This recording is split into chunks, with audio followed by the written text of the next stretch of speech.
సందర్భంగా సిపిఐ నియోజకవర్గ కార్యదర్శి శశికుమార్ మాట్లాడుతూ బీజేపీ పాలనలో దేశవ్యాప్తంగా మైనార్టీలు, క్రిస్టియన్లు, దళితులపై దాడులు అధికమయ్యాయన్నారు.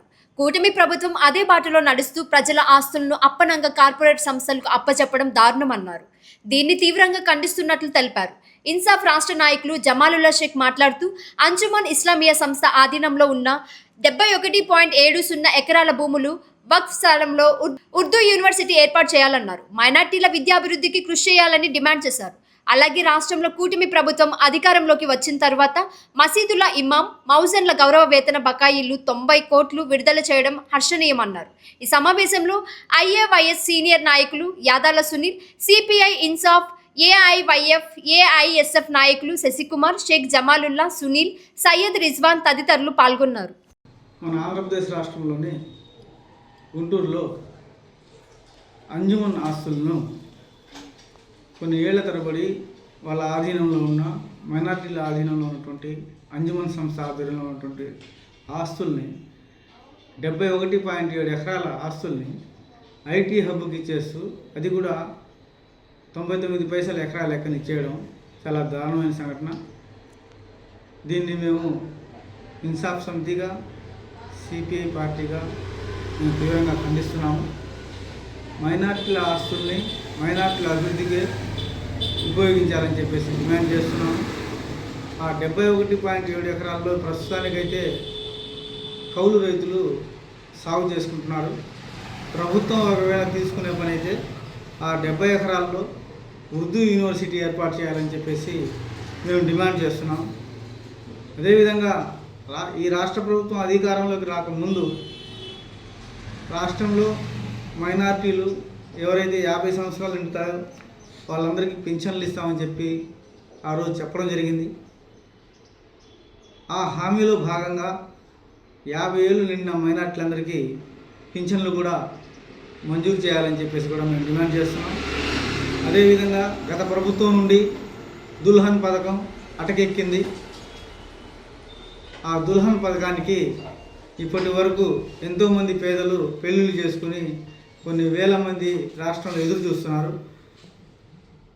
దుల్హన్ పథకం కింద ఇప్పటి వరకు ఎవరికి ఒక పైసా కూడా రాలేదు.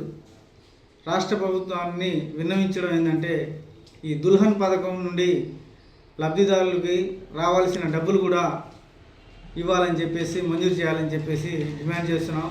ఎంతో ఇటీవల కాలంలో రాష్ట్రంలో 90 కోట్ల మేర మసీదుల్లో మౌజన్లకి అలాగే ఇమాంలకు ఇచ్చారు. వాళ్ళందరికీ రావాల్సిన బకాయిలు ఇచ్చారు. చాలా సంతోషం. అదేవిధంగా మిగిలిన ఏవైతే మీరు ఇచ్చిన హామీలు ఉన్నాయో వాటన్నింటినీ కూడా అమలు చేసి ఎన్డీఏ గవర్నమెంట్ అధికారంలోకి వచ్చిన తర్వాత ఏదన్నా అభివృద్ధి జరిగిందా అంటే అది కేవలం కార్పొరేట్ శక్తులు మాత్రమే అభివృద్ధి చేసింది. ఎలా అంటే ఉన్నటువంటి భారతదేశ సంపదను మొత్తం ప్రైవేట్ కార్పొరేట్ శక్తులకి దోచిపెట్టడమే వీళ్ళు చేసినటువంటి అభివృద్ధి. మరే ఇతర ప్రభుత్వ ఆస్తుల్ని నిర్వీర్యం చేసి వాళ్ళు దోచిపెట్టేటటువంటి అభివృద్ధి ఈ యొక్క భారతదేశంలో ఉన్నటువంటి ఇప్పుడు ఉన్నటువంటి బీజేపీ ప్రభుత్వం. ఆ తరహాలోనే ఎన్నో ఏళ్ల సంవత్సరం నరేంద్ర మోడీ వాళ్ళ నాన్న వాళ్ళ తాతగారు పుట్టిన రోజుల్లో లేదు తెలియదు, అంతకుముందు వేల సంవత్సరాల నుంచి కాపాడుకుంటూ వస్తున్నటువంటి వక్ఫ్ బోర్డు సంస్థలు కావచ్చు, బాబ్రీ మసీద్ స్థలాలు కావచ్చు, వీటన్నిటిని కూడా అధికారం అహం బలంతో వాటిని అప్పలంగా లాక్కొని అక్కడ రాముడికి విగ్రహం గుడి కట్టుకున్నారు. ఆ తరహాలోనే ఇప్పుడు దేశవ్యాప్తంగా ముస్లిమ్స్ మీద దాడులు కావచ్చు, దళితుల మీద దాడులు కావచ్చు, క్రిస్టియన్స్ మీద దాడులు కావచ్చు, వీటినే అభివృద్ధిగా వాళ్ళు ఎజెండాగా పెట్టుకొని ఈరోజు ప్రభుత్వాన్ని రన్ చేస్తూ ఉన్నారు. కాబట్టి ఈ యొక్క పనికిమాలిన ప్రభుత్వానికి మేము ఒకటే చెప్తా ఉన్నాం. ఈరోజు వేల సంవత్సరాల నుంచి ఉన్నటువంటి వక్ఫ్ బోర్డు భూములు తీసుకోవడానికి మీకు ఏ హక్కు ఉందని చెప్పి మేము అడుగుతా ఉన్నాం.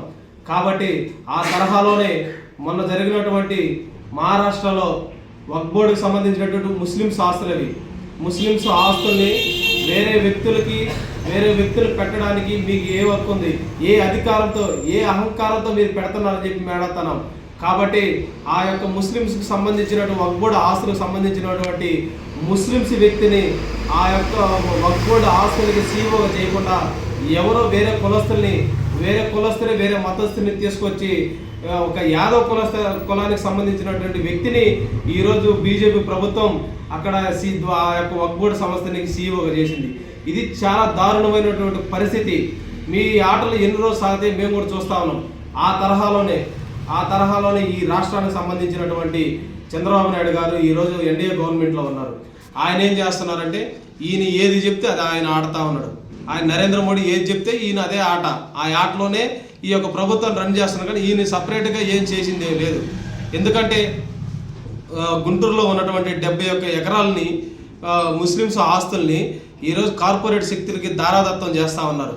ఆ దారాదత్తం చేసే దాంట్లో వీళ్ళు ఆట కూడా కొంచెం ఉంది.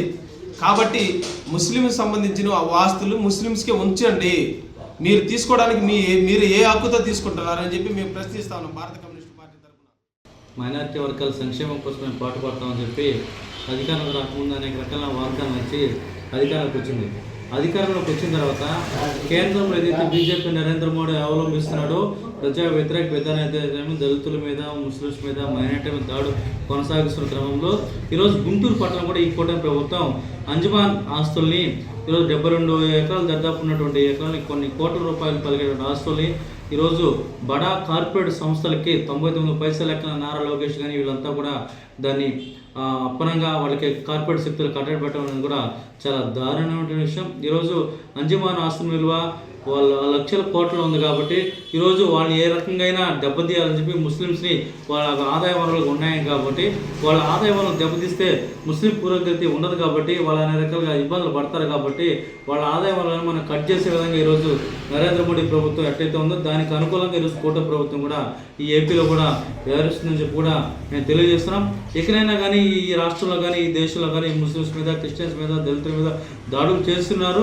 అదే వాళ్ళ ఆర్థిక వనరుల మీద కూడా తీవ్రంగా దెబ్బ కొట్టే పరిస్థితులు ఈరోజు ఎన్డీఏ కూటమి ఉంది కాబట్టి ఇకనైనా ఇటువంటి దుర్మార్గపు దుష్టుడమైనటువంటి చర్యలన్నిటి కూడా విడనాడాలని, ఏదైతే ఈ అంజమాన్ ఆస్తులు ఉన్నాయో, ఈ వక్ఫ్ బోర్డు ఆస్తులు ఉన్నాయో, ఈ వక్ఫ్ బోర్డు ఆస్తులు సొంతంగా ముస్లింలకే చెందాలని, ముస్లింలకి వాళ్ళ ఆదాయ వనరులు ఉండాలని, అదేవిధంగా ఆ ప్లేస్లో కూడా మంచి వృద్ధి యూనివర్సిటీ కానీ విద్యా వైద్యానికి సరిపడినటువంటి అన్ని మౌలిక వసతుల ఆ భూముల్లో కల్పించి పేదవాళ్ళకి, పేదల అభ్యుదయానికి, ముస్లిం అభ్యుదయానికి విధంగా కూడా ఆ భూములు వాడాలని చెప్పి కూడా మేము సిపిఐ పార్టీగా భావిస్తున్నాం. ఈరోజు బడా కార్పొరేట్ కంపెనీలు ఈరోజు చాలా దగ్గర 1000 ఎకరాలు తీసుకొని మేము కంపెనీలో పెడతాం, ఫ్యాక్టరీ పెడతాం అని చెప్పి ఒక 5 సంవత్సరాలకు 10 సంవత్సరాలకు దాంట్లో 5 ఎకరాలు 10 ఎకరాలు ఏదో ఫ్యాక్టరీ పెట్టినండి. మిగతా అవన్నీ కూడా రియల్ ఎస్టేట్లు అమ్ముకునేసి, రియల్ ఎస్టేట్ ఫ్లాట్లు వేసుకునేసి ఈరోజు అన్ని రకాలు కూడా ఇప్పుడు దేవాదాయ భూములు అయితేనేమి, ఇది ముస్లిం భూములు అయితేనేమి, వక్ఫ్ బోర్డు ఆస్తులు కూడా ఈ విధంగా వాళ్ళు రాపిచ్చేసుకుని ప్రభుత్వానికి కూడా అనేక రకాలుగా గండి కొడుతున్న కార్పొరేట్ శక్తులు. వీటన్నిటి కూడా వెంటనే కూడా ప్రభుత్వం మరోసారి పునరాలోచించి ఈ వక్ఫ్ బోర్డు ఆస్తులు కానీ అదేవిధంగా ఈ అంజమాన్ భూములను కూడా వెంటనే కూడా 99 పైసలు లీజ్ అగ్రిమెంట్ వెంటనే రద్దు చేసి వీటన్నిటి కూడా ప్రభుత్వం హ్యాండ్ ఓవర్ చేసుకొని ముస్లిమ్స్కి అదేవిధంగా వాళ్ళ ఆదాయ వనరులకు ఉపయోగపడే విధంగా కూడా ఆ భూములు కేటాయించడం కూడా తెలియజేస్తారు.